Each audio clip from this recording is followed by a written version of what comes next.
Lesson 9, Intuition. There's a premium placed on reason in our society. But the problem with reasoning is that it goes by fits and starts. It goes stages like this. It bumps along. There isn't a flow to it. And therefore reasoning by itself tends not to be very compatible with that kind of energy flow that generates magnetism.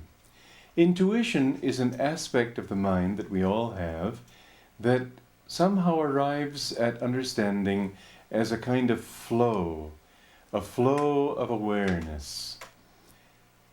There are moments in the lives of everybody when people just know what they have to do. It isn't that they've reasoned their way to it. Reason may tell them to do exactly the opposite, but they know this is what will work. This is what I need to do.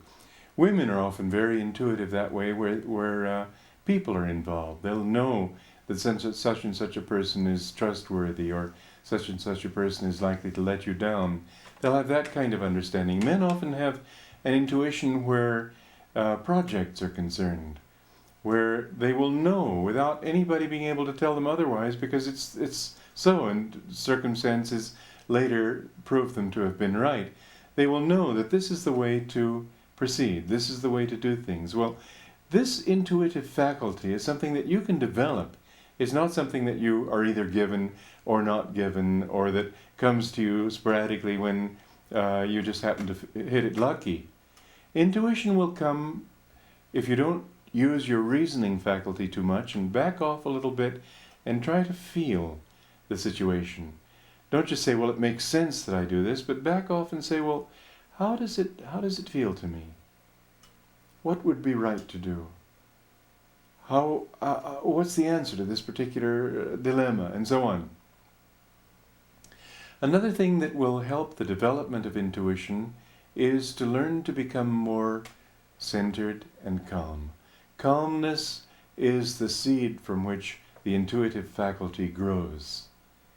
If you allow your mind to run restlessly from one thing to another, then you will find that you will never be able to be intuitive. It's only in those moments of calmness.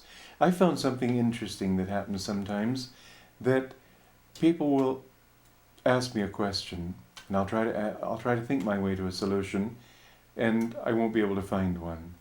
And so, if I can't find one, I say, well, I don't know. Well, so far so good, so far perfectly ordinary. But what I've found to my own astonishment is that in the very moment of saying I don't know, suddenly I do know. And I've asked myself, why would that be? It's because I'm no longer straining. I'm no longer trying to reach. I'm no longer trying to reason and let my mind move. In saying I don't know, my mind comes to rest. And in that moment of rest, suddenly I know. You'll find that intuition sometimes will work for you in sleep. Again, because you've given up thinking too much, you've allowed yourself to sort of relax, and in the peace of sleep, you suddenly will have perhaps a dream will come to you. And through that, many scientific discoveries have been made in dreams. Many scientific discoveries have been sort of there to the total surprise of the discoverer when they woke up in the morning. In that calmness, when you sort of, again, I've talked about the higher faculties. If you hold a problem up for solution, for resolution, here to this point of willpower, just be calm and hold it up there, you'll suddenly find that the intuitive faculty comes in and works for you.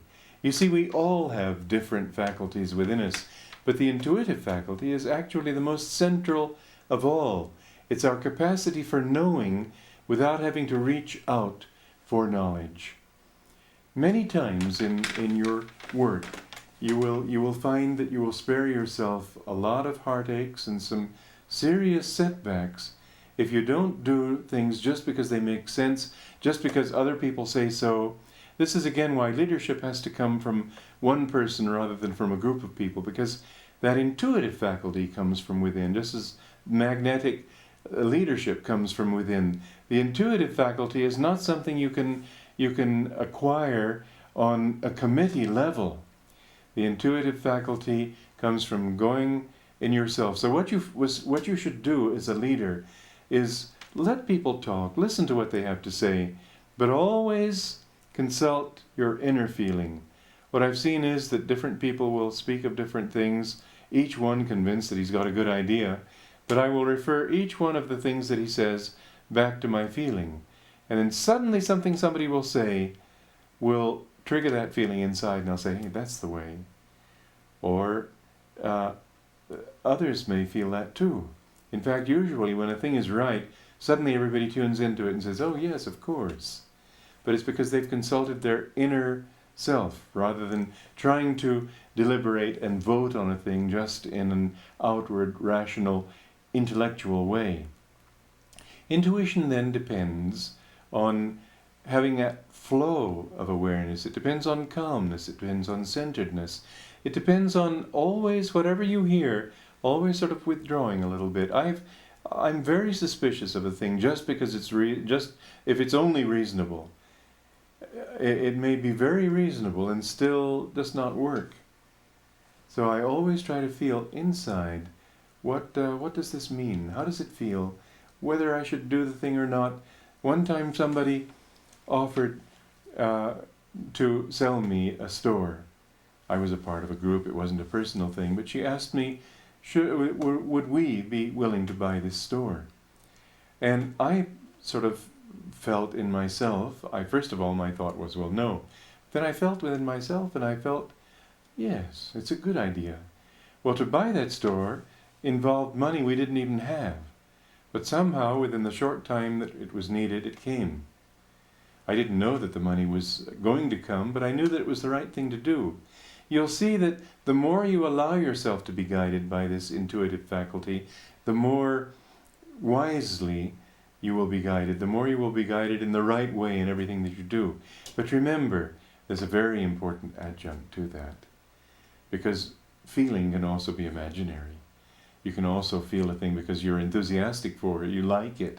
Human feelings can intrude and masquerade as intuition, and therefore always judge also by common sense. Let your intuition be guided by common sense in most circumstances, and then when the extraordinary thing happens and you really know, you'll be more secure. But if you go rushing enthusiastically after every wisp of feeling, you may well find that it's only a will-o'-the-wisp. So intuition and common sense have to work hand in hand, but don't undersell the importance, don't underestimate the importance of this inner faculty of knowing that comes as a flow and not as a process of deliberation, debate, and analysis.